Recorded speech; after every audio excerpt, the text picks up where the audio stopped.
Sahabat dan saudaraku, mari memulai minggu ini dengan merenungkan kerajaan Allah di bumi.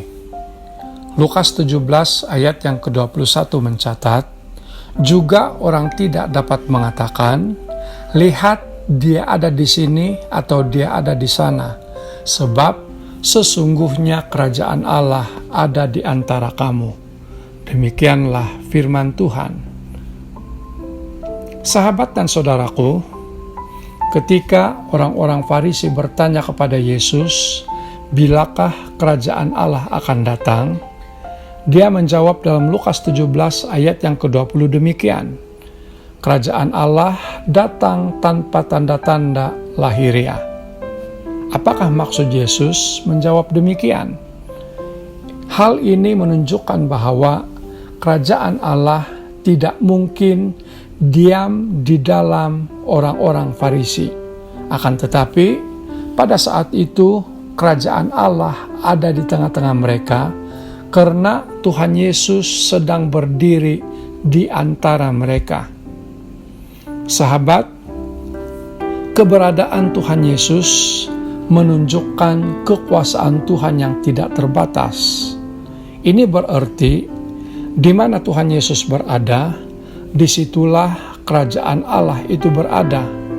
Penebusan Allah melalui anaknya telah menyebabkan kita yang percaya kepadanya masuk dalam kerajaan Allah.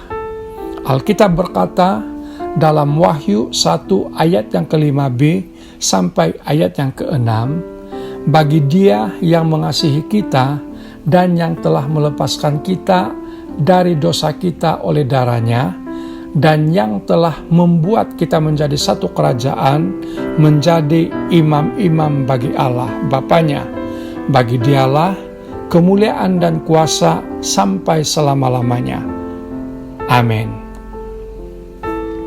Sahabat, tidak hanya di mana Tuhan Yesus berada sahaja, kerajaan Allah berada, tetapi juga di mana gerejanya berada. Ini adalah tempat di mana Tuhan Yesus bebas menyatakan kehendaknya kepada semua orang yang berkenan mendengar dan menerimanya. Dia semestinya mempunyai satu lingkungan ilahi yang kita persiapkan di dunia ini bagi kerajaan, kuasa, dan kemuliaannya agar dapat dinyatakan secara bebas. Sahabat dan saudaraku, bagi kita, yang terpenting bukanlah hadiah atau kedudukan kita dalam kerajaannya, melainkan apa yang dapat kita lakukan untuk membawa kerajaannya turun di tengah-tengah manusia di bumi saat ini. Ketika Yakobus dan Yohanes meminta Yesus melakukan sesuatu bagi mereka dengan berkata, perkenankanlah kami duduk dalam kemuliaan-Mu kelak, yang seorang lagi di sebelah kananmu dan yang seorang di sebelah kirimu. Yesus menjawab, dapatkah kamu minum cawan yang harus kuminum dan dibaptis dengan baptisan yang harus kuterima? Markus 10 ayat 37 sampai ayat 38. Dan mereka pun menyatakan kesanggupannya melakukan apa yang diperintahkan Yesus.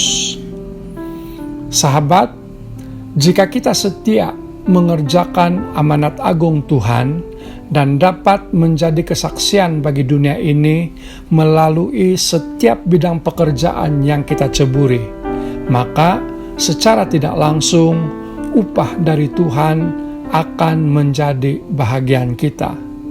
Hal terpenting yang harus kita lakukan adalah merealisasikan rancangan Tuhan, yaitu membawa kerajaannya turun di tengah-tengah manusia di bumi ini.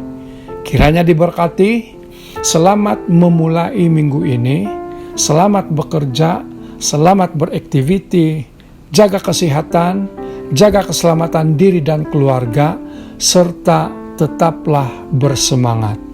Tuhan Yesus memberkati. Mari kita berdoa. Jadikan kami alat-Mu Tuhan untuk membawa kerajaan-Mu di bumi ini, sementara kami masih ada kesempatan. Terima kasih untuk rema hari ini. Di dalam nama-Mu kami berdoa. Amin.